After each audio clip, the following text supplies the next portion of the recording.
Good morning, YouTube. It is Saturday, January 20th, 9:23 a.m. Central Standard Time. A little late, slightly late to slightly early.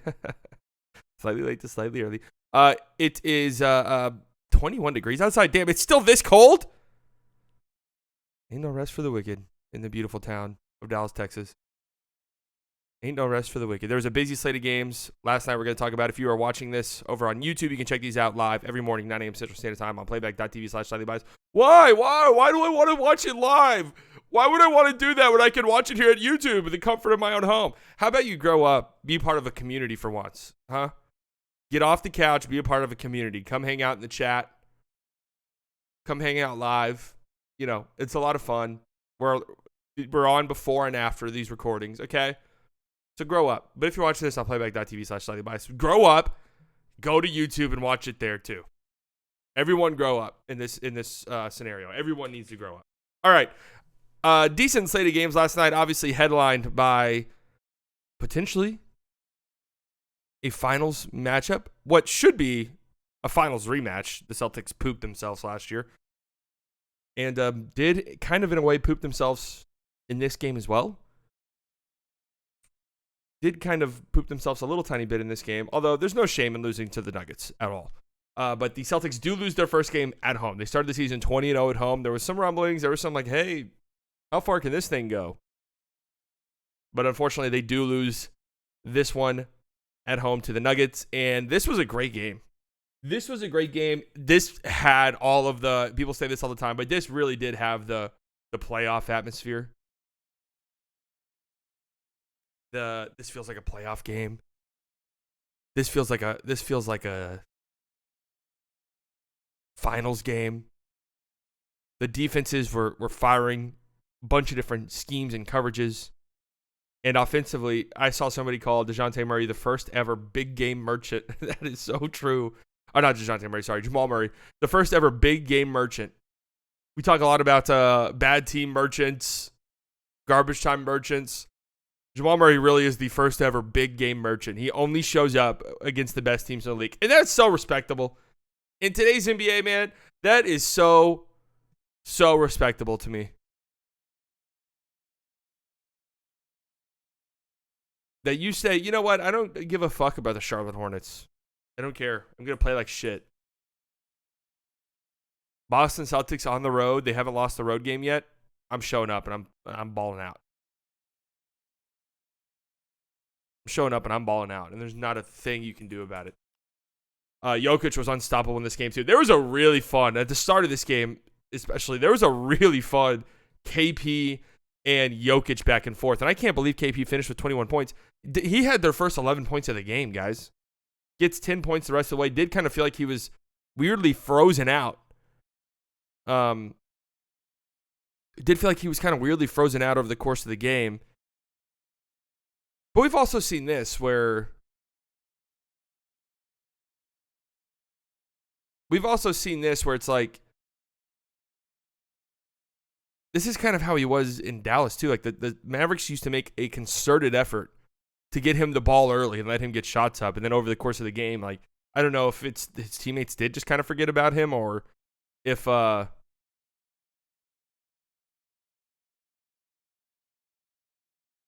his teammates do kind of forget about him, or if he's just not assertive enough demanding for the ball. Could be a bunch of different things, right? That Murray Mitchell series in the bubble is actually one of the most insane duels of all time. Yeah, that was insane. Again, he's a big game merchant. Like, he only shows up for big games. But Jokic was tremendous in this game. These are the Jokic games I actually really like. Doesn't get a triple-double, but I like when he just puts his head down and says, I need to score to win this game. He did have 9 assists, but it was, I need to score to win this game. When Jokic gets into that bag, I love it. Maybe I'm just a pure hooper at heart. Like, maybe I give ball don't stop too much shit. Maybe deep down I'm the same way. The game's about a bucket after all. So the two stars for the Nuggets come out, play incredibly well. Aaron Gordon struggled. These are the ones for Aaron Gordon, right? 0 for 3 from 3. Had some really bad misses, especially down the stretch. Airball to 3. There were some nasty airballs in this game. KCP airball to 3 down the stretch of the game.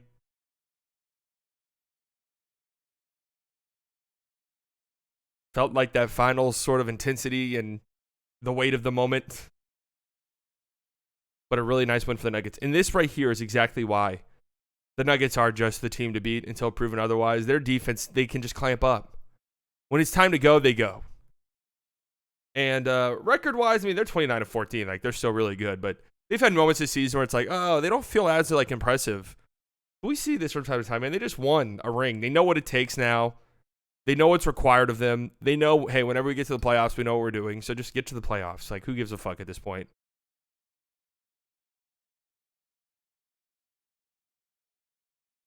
Yeah, the defense in this game was crazy. The refs, to their credit, was letting them play. I mean, there was a lot of contact in this game. A lot of contact. A lot of stuff went uncalled. If I were a Nuggets fan and we ended up losing this game, I think I'd be a little upset with some of the things that went down in this one.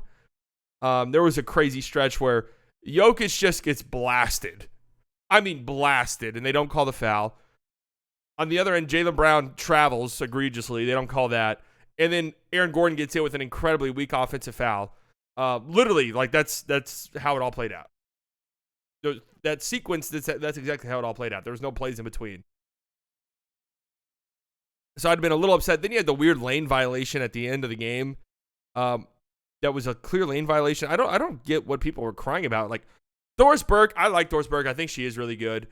I think her and Mark Jackson are a bad pairing. Or not Mark Jackson, sorry. Mark Jackson. No, not Mark Jackson. Fuck. What's the guy's name on Mark Jones? Mark Jones. I do think Mark Jones and her are just a bad pairing.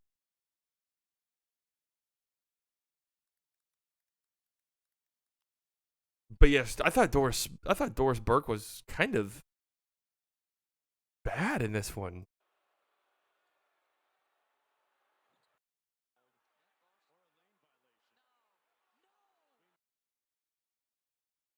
I thought like there were a couple times where she was literally like, no!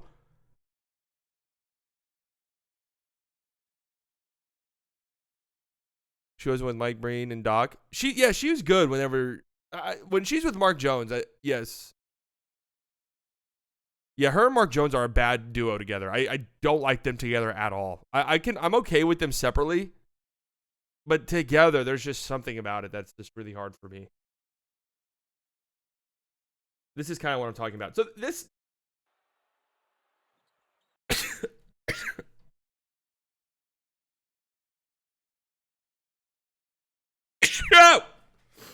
fuck, that felt great.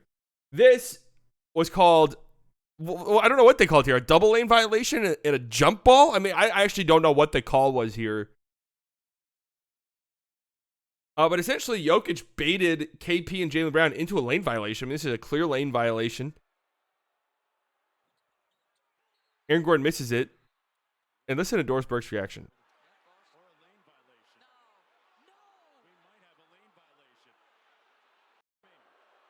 No! That's weird. That's crazy. I mean, is this not just like a clear and obvious lane violation too? Like they're literally like they're basically in the middle of the paint when this free throw goes. Like, what the fuck? Is that not the most clear and obvious lane violation in history? Jaylen Brown is literally in the restricted area damn near, and Aaron Gordon still has the ball.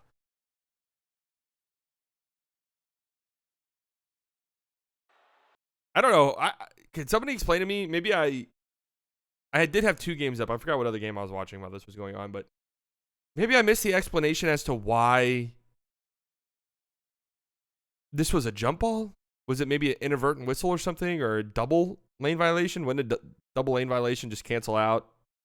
I don't know. The fact that was a jump ball is weird to me, but anyways, yes, the no! Kind of crazy. And Tatum did, soil his britches down the stretch of this game, which is kind of the talk of the town. It's this type of stuff. So it was a double lane violation. Jokic didn't, did Jokic even step out there? I mean, lane violations are weird because they're very lenient with it. They don't call it unless it's egregious. That one was egregious, so.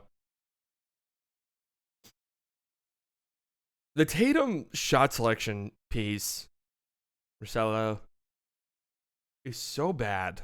I mean, it is so bad. This is why I just can't. I can't get there with the Tatum superstar stuff. I've had a hard time with it. You guys know why. I've said it a million times. His floor is just lower. His offensive game is just so hard to watch sometimes when it's not going. That's a terrible shot. No two ways around it. That is just a terrible shot at the end of this game. The sidestep threes, the terrible fall away jump shots, they're just awful. He has some really good numbers this year. Like his post-up stuff's really good. When he gets downhill and attacks the rim, he's unstoppable force. But he just settles way too much for my liking. I mean, he's still a great player, obviously, but the hell just happened? He's still a great player, obviously, but I feel like he could do more. Gotta do more. Gotta be more.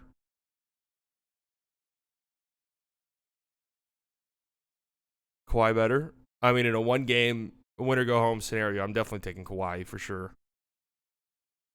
Well, Luka clearly better. Duh. We never faltered on that. We never bought into the hype. We never did, ever.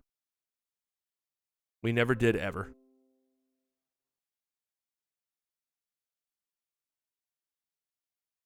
I think people just accept Doris when she's with Breen because Breen is so good.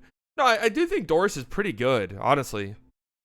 But when her and Mark Jones are together, it is a fucking catastrophe. Like I just think they bring out the worst in each other. And unfortunately, that's like ESPN's A team. I mean, that's like one of their best duos. They love that duo.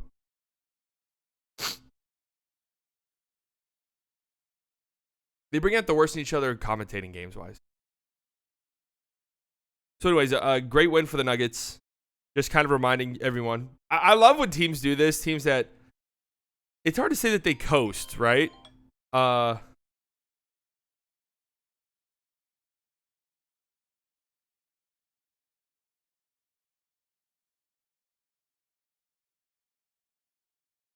It's hard to say that they coast.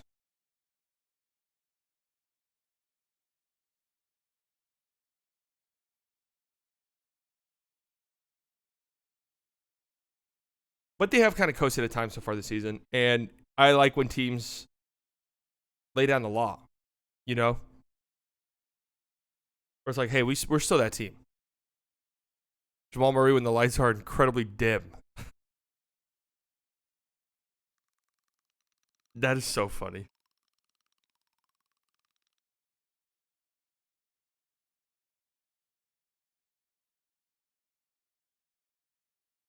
That is so funny, and it's so true. The first ever big game merchant.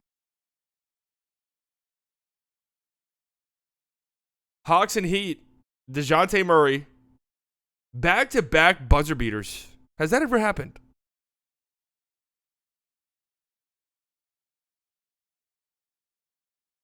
DeMar's done it. Back-to-back games with a buzzer beater.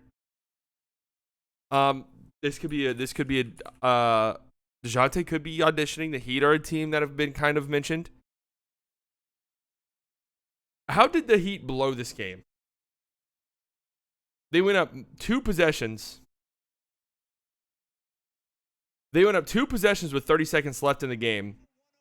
I guess this wasn't technically a buzzer beater, but a game winner nonetheless. His shot a couple nights ago was a buzzer beater, right?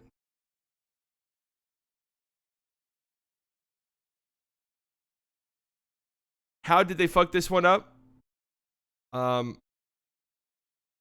Josh Richardson diarrheaed himself. A horrible foul. When the Hawks were in the bonus. Down 4, 2 free points for Bogdan. That made it a 1 possession game with 30 seconds left. Yeah, Josh Richardson is maybe not it. Maybe not it. But this was a crazy pull-up from Dejounte. The Hawks are quietly on a little 3-game winning streak. 3 straight wins for Dejounte. for Dejounte and the Hawks. They're 5 games under 500 now. All of this talk is that they're going to sell. They're going to be sellers. They're going to trade Dejounte, probably trade Capella, trade Bogdan. You know, they're resetting basically. Everybody but Trey and Jalen Johnson can go. But now all of a sudden, with 3 weeks left or so until the deadline, they're in a play-in spot. I do wonder if they just say, you know what, let's make the play-in. Fuck it, let's make the play-in. Why not? That would be terrible for them. If they have a good offer on the table for Dejounte, they need to take it. Don't trick yourself over a 3-game sample. I don't think they would. Trey didn't play in this game, obviously. I don't think they would do that. It's clear that the ceiling of this team is just greatly limited. It's a nice, little 3-game stretch. Don't get me wrong. Dejounte Murray, that was sick. That was a sick shot right there. That really was. But let some team overpay for Dejounte Murray, recoup some of your assets from that trade. Maybe get off of Capella. Maybe get off of Bogdan. Good players, but, you're rebuilding. Or retooling, I guess, might be the right word. And it does sound like his market is robust. I mean, there was we get to this point where I said this during the Siakam stuff, when Siakam trade packages were leaking. Siakam trade packages were leaking in the media, and it was oh, this is going to be happening soon. Anytime this starts happening, the trade follows suit pretty quickly. And there was that. There was we pretty much saw the Lakers offer out into the media. What was weird about the Siakam one was Shams himself tweeted out.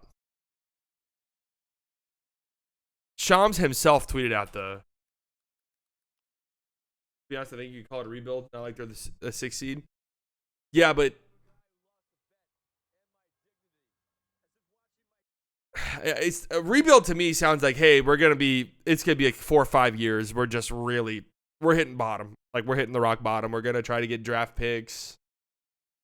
They would be more in a retool. All right, well, I hate using Lake Show Yo as a fucking source, but this was, I couldn't find the other one. This was tweeted by, I think, The Athletic, somebody with The Athletic. D'Angelo Russell, Jalen Hood Schifino, and a 2029 first-round pick for Dejounte. With, I think, the idea behind it was the Hawks would find another team to take D'Angelo Russell because they don't want him. But who wants D'Angelo Russell? Who knows? We'll have to wait and see. Jalen Hood Schifino, the Lakers just took, what was it, 16th overall, 17th overall, something like that. Just took him in the first round. That 2029 first-round pick could obviously be very juicy. You never know with the Lakers. But you'd have to think LeBron's out of the fucking league by then. 5 years from now, surely, right? Surely LeBron's not still playing NBA basketball.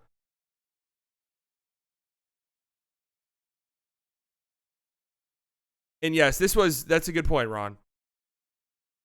What I saw people say that makes sense is, well, the Hawks could have drafted Jalen Hood Schifino in the draft, and they chose Kobe Buffkin over him.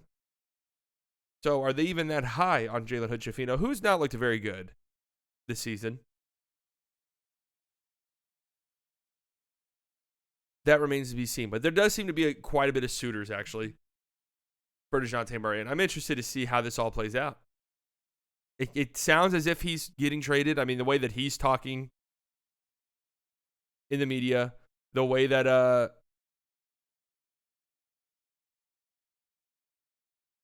these reports are coming out, it does sound like he's getting traded in the coming weeks. But to where is the ultimate question. Again, the Heat are a name that gets brought up all the time for him.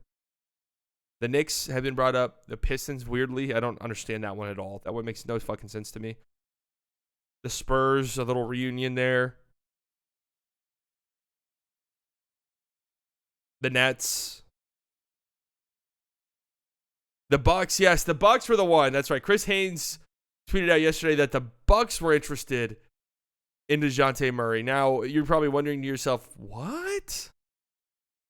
You're probably thinking to yourself, huh?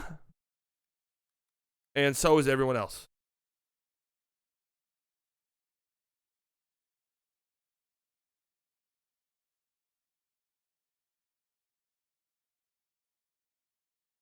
Now, can I tell you what this seems like to me? Milwaukee Bucks are among multiple teams who are registering interest in trading for Atlanta Hawks star Dejounte Murray. Here's what I gather from this. Again, the media, somebody's leaking something. Whatever gets leaked, there's somebody who benefits from a leak. Always. What this screams to me is Atlanta leaking this. They're probably talking with the Heat. They're probably talking with the Knicks. They're probably talking with some of these other Eastern Conference contenders. They leak out, hey, the Bucks, Milwaukee's talking with us. We might trade him to Milwaukee. And then the Heat and the Knicks are like, oh, fuck. We can't have that. We can't have Dejounte Murray going to Milwaukee. We got to, okay, we'll up our offer. What do we need to do? But if I were the Knicks or the Heat, I'd say, okay, trade him to Milwaukee. Trade him for Bobby Portis and Pat Connaughton. Go for it. In 2 seconds. Do it. Do it. So if I had to guess, that's what's happening. Because I don't even know how would this work. Bobby Portis and Pat Connaughton would have to be involved for salaries, is what I saw. But I did see an interesting little wrinkle to this. I forgot who tweeted this, but somebody mentioned it could be a Chris Middleton situation, which would be kind of shocking, kind of, I don't know, a little fucked up on the Bucks' part. He just signed an extension there in the offseason, which would make me think that that's not how it's going to go down. But maybe they look at it like Middleton's getting older and he's been okay this season. He's been better lately, but it's scary relying on him just because of his injury history and his age at this point. It's a chance for us to maybe go a little bit younger. We can trade Middleton and then the Hawks could flip Middleton for whatever. It was an interesting little wrinkle that when I thought about it, I was like, oh, that actually makes some sense. But then what? You're pairing Dejounte?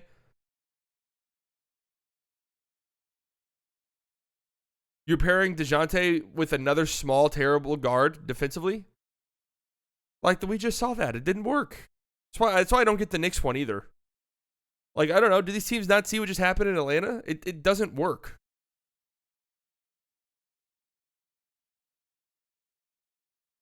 A team like the Heat makes some sense because they need a guard. Spurs make some sense. They obviously desperately need a guard. Lakers, they need a guard too.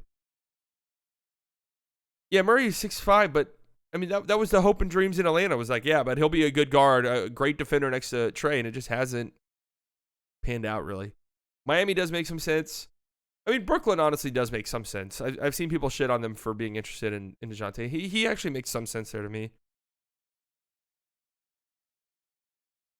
I'm interested to see where this plays. Is this going to be one of those things where, like, we're kind of shocked at the return? Like, just so many teams registered interest that it kind of drove his price up to a point. And by the time he finally gets traded, we're all like, whoa, what the fuck? He went for that much? I think he's going to Washington for Kuzma. That would be a little surprising. So anyway, shout out to Dejounte Murray. One of those things. Who knows? Who knows when it's going to be the last game for Dejounte in an Atlanta Hawks uniform? Who knows? Would be one hell of a way to go out if that was the last game for him. Sixers dominate the Magic. Embiid does it again, man. He does it again. Yeah, Capella seems washed to me. He just seems a step slow. And what the fuck?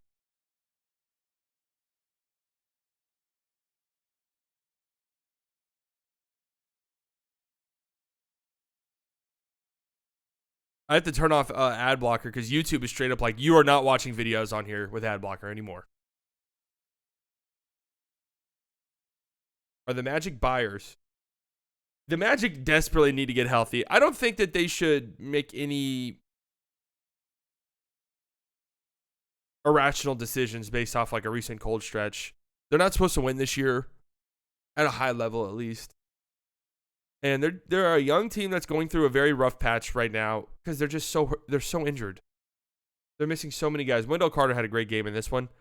I do kind of think the Goga dream is dying in front of our eyes. Like, it was really fun and cool early on, but feels like he's been struggling lately and teams have kind of figured him out. But fortunately for the Magic, Wendell Carter Jr. has been playing better lately.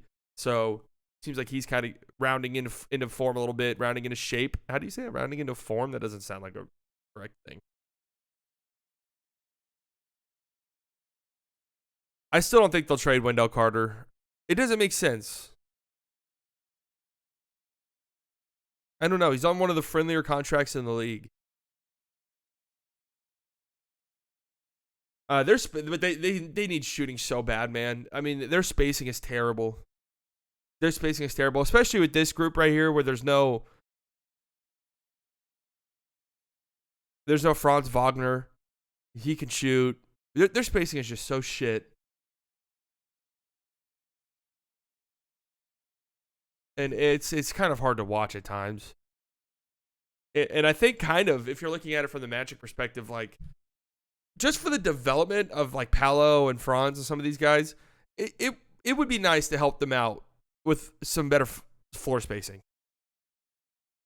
You know? That way these guys don't develop Twitter notification. Portland Trailblazers are signing Taze Moore.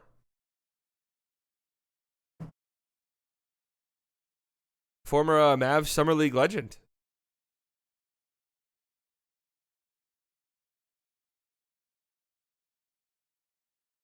Good for him. Even losing another superstar for nothing. So yeah, they need some floor spacing. You know, you don't want these guys to develop bad habits because they got so used to playing in just the worst floor spacing you've ever seen. So, could be something to watch moving forward. Even though they did shoot 10 of 23 from 3, like, but watching the game, there were times where it's just like, why the fuck are there 4 people standing like near the free throw line? And Embiid just does it again, 36 points, just scoring at an unbelievable clip, folks. I mean, I don't know. She had to deal with bad spacing. Look how he turned out. True, it could be one of those get it out the mud. Like, get used to getting incredibly tough buckets when there's like 3 defenders directly near you.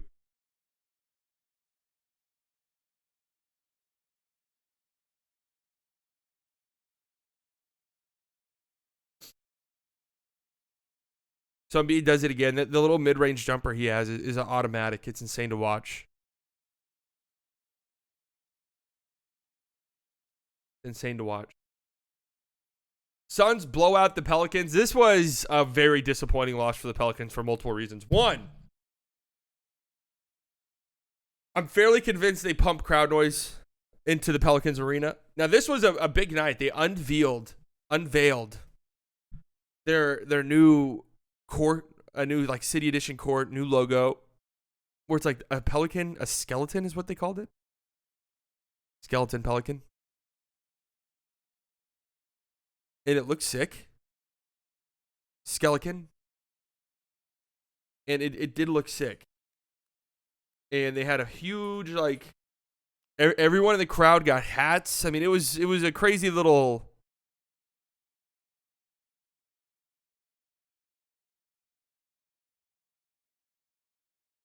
It was a fun night. They sold out. The crowd was hype. And they come out and shit themselves. I mean, that is sick, though.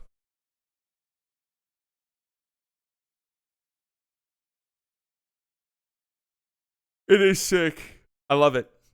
I really do. I love the aesthetics. The bones. I mean, look at the bone font. I mean, that's sick. And then they come out and get shitted on by Devin Booker. Devin Booker came out in the first quarter of this game and basically said, we're winning. He had 25 points at the end of the first quarter. Finished with 52 on 18 of 30 shooting. I think I saw over his last 2 games against the Pelicans, Devin Booker's over 100 points combined.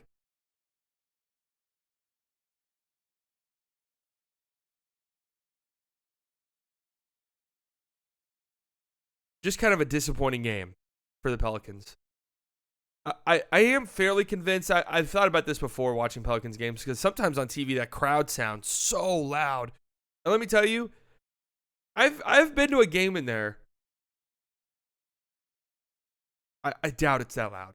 And I'm just saying that as nicely as I possibly can. I really doubt it's that loud in there.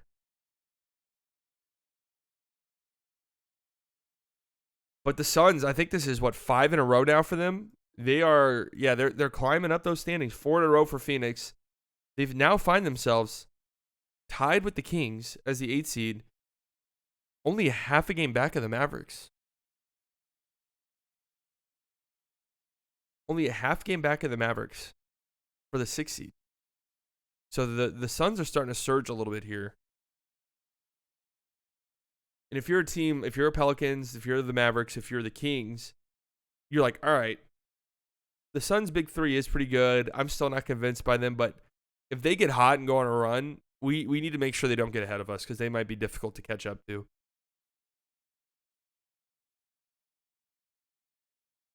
Mavs are in a dangerous spot in the standings. Yeah, every team right here is in a dangerous spot. The Pelicans, the Mavs, the Kings, the Suns, like all of these teams are in dangerous spots.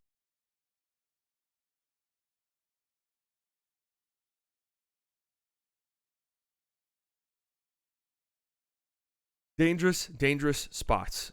I'm going to be real. I kind of like the Mavericks' chances to get the 5 seed right now. I like them more than the Pelicans. The Pelicans are just wildly inconsistent. I know the Mavericks are too, but at least the Mavericks can hang their hat on being very injured this season. The Pelicans just show up and like, yeah, we're going to fucking lose tonight. I don't know what to tell you guys. We're going to lose tonight, like, inexplicably.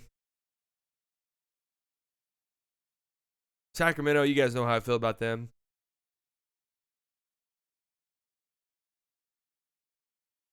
Still hoping the Mavericks go on a run. I think they got it in them, but, we shall see. The Pacers lose in Siakam's debut to the Trailblazers, so a disappointing debut. But I thought Halliburton was back in this game too, his return. I thought Halliburton played well. I thought Siakam played well. I just don't think anyone else played well. They're on the second night of a back-to-back. Obviously, they beat the Kings last night. And I think that's just kind of the end of the story there. 17 assists, 0 turnovers for Tyrese. How about that? I mean, look at their starters. Halliburton plus 16, Siakam plus 17. Their bench minus 21, minus 15, minus 19. I mean, their bench just had a terrible game. Benedict Mathurin, 0 of 8 from the field.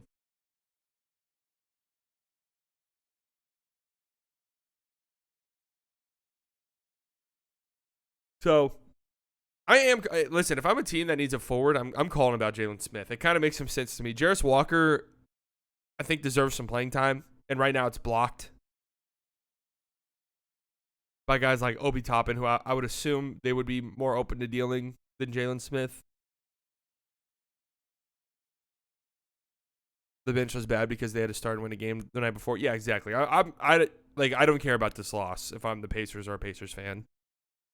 I'm chalking it up. Second night of a back-to-back. Weirdly enough, when a team makes a big trade, and it feels like the next game that players the first game the player plays for them, it feels like they always lose. I don't know. In my head, that's how I feel.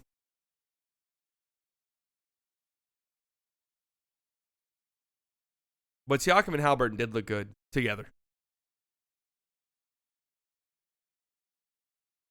Jeremy Grant had 37. He went off. Ayton, the ice melted in his driveway. He was able to show up to the game. Brogdon dropped 30.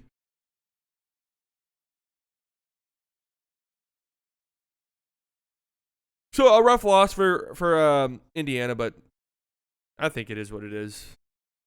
And then the Lakers get blown out to the Nets. I don't know.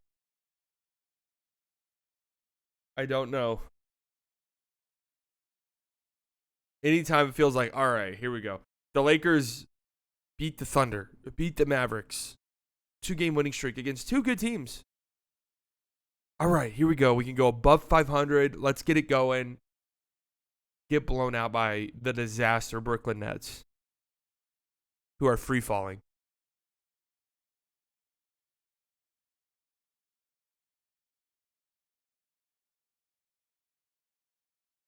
Grant seems kind of cut from the same cloth as Ayton, just content to play ball on a middling team. Yeah, he's pretty much said as much himself.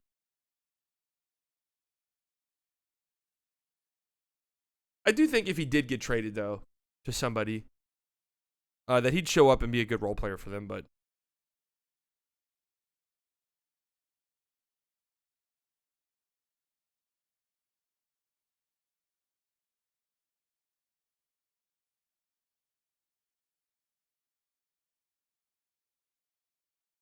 embarrassing loss for the Lakers. Just embarrassing. Their defense was terrible. The Nets were red hot from three. The Lakers kept playing some weird zone that just left these shooters wide open. What can you say?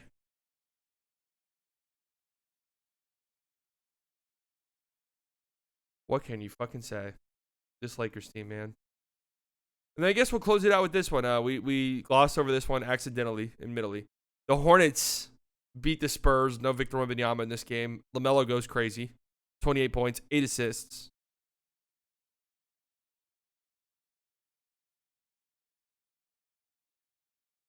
Both of these were called defensive fouls.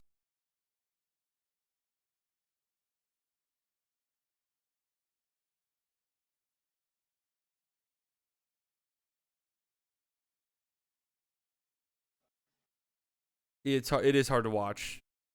It is hard to watch. PJ Washington, a player who has come up a little bit here and there in some trade talks. Obviously, Mavericks fans want him desperately. There was a time in the summer where I was interested in him as well. He, out of necessity, starts at center in this game. No Nick Williams, obviously. He's been out for quite some time. No Nick Richards in this game. Mark Williams, sorry, not Nick Williams. So PJ Washington gets a start at the 5. It was really good. 20 points. 3 of 4 from deep. I feel a couple different ways about PJ, to be honest with you. He hasn't been good this season. No two ways around it. Has missed some time. Missed a little stretch a few weeks ago. Hasn't been good. Near career low in points per game. Second lowest of his career behind his rookie season. 31% from 3. That is by far a career low for him. 42% from the field. Again, by far a career low. By pretty much most metrics, he's having the worst season of his career, which is not what you want to see, 5 years into a player's career. And just from my, digging around a little bit, how do Hornets fans feel about him? They're, one, very disappointed in him, and two, it seems like a lot of them are just kind of done with him. Now, there are things, and I want to do a video on PJ Washington. There are things from time to time, like how well he played in this game as a small ball 5, where it's like, okay, he needs a new team. He needs a new team. He needs a team that's going to better utilize his skill set. But then there are also times where I'm like, he's just another one of these 6'7" guys who's just maybe not good enough on the perimeter to be a 3 and is maybe just a little too small to really thrive as a 4 or 5.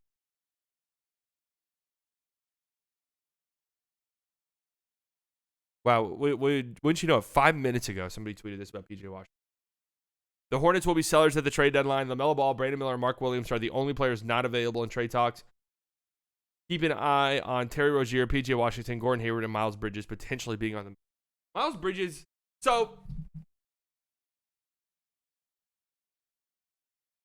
I don't know how it works with the trade stuff. Hayward, it does sound like he's going to get bought out.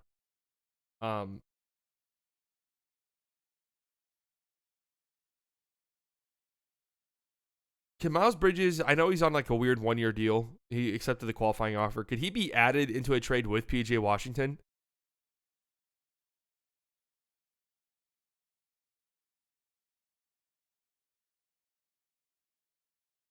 Because if I'm a team, and I'm not even specifically talking about the Mavericks, but if a team calls about PJ Washington as maybe making a trade, maybe they're like, hey, throw Miles Bridges in there. Like what does it cost to get Miles Bridges too? Rozier is interesting. He's having a great season. And I think he'll be a great fit on a lot of teams. The Knicks, the Heat, really any team that needs a punch.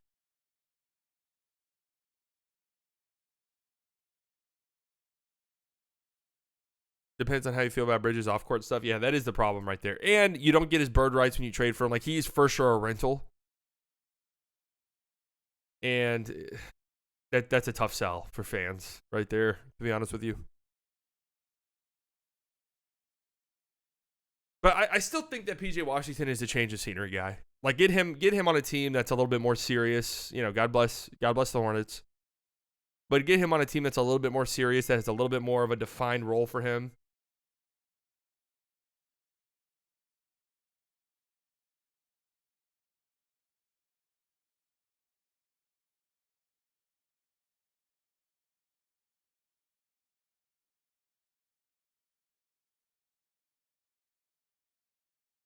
And I think things could be interesting, to say the least. But I don't think it's a surefire thing. Like, there's a world where he's just another one of these. I think he's better than Grant Williams, but another one of these Grant Williams types where he gets on your team and we're like, oh, this is it? Like, oh, you are just like kind of a weird tweener. Oh, that's a little disappointing.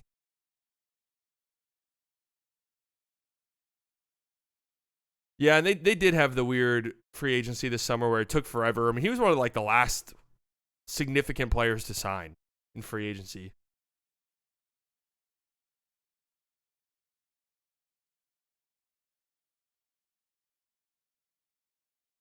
Where am I at on Grant? Jeremy Grant? I think Jeremy Grant would be good. I'm in on Jeremy Grant. I don't know what it would cost to get him, though, is the problem.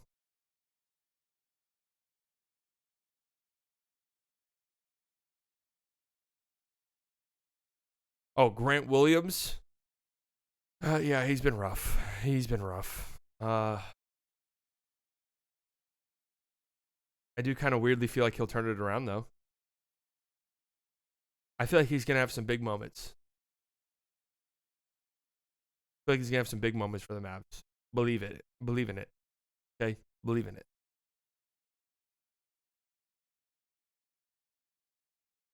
Believe in it. Have some faith.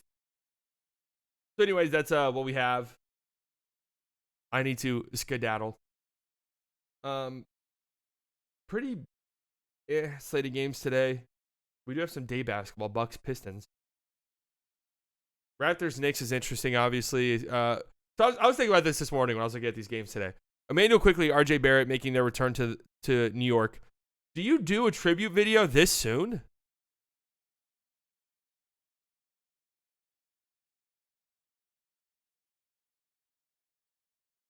Like, do you do the tribute video like 2 weeks after the trade? That feels like more so time has passed. Hey, man, we're really appreciative of you. Like the fans, like for fans, it's like, damn, he was just here 2 weeks ago. Like, give it till next season, and the fans are like, man, I miss RJ. Remember RJ Barrett? Remember when RJ Barrett did this and that, and Emmanuel Quickly did this and that? I don't know. I'm sure they will do a tribute video, but Grizzlies and Bulls, Jazz, Rockets, Houston favorites is interesting. Thunder and Timberwolves. Okay, that's actually a banger. So we do have a banger tonight. And that's that. Obviously, you have NFL games. I'm pretty excited about those. So anyways, that's going to be it for me, guys. Again, if you're watching this on YouTube, you can check these out live on playback.tv/StylyBuys. And if you are on playback.tv/StylyBuys, you can check these out on YouTube. Okay, ladies and gentlemen, goodbye.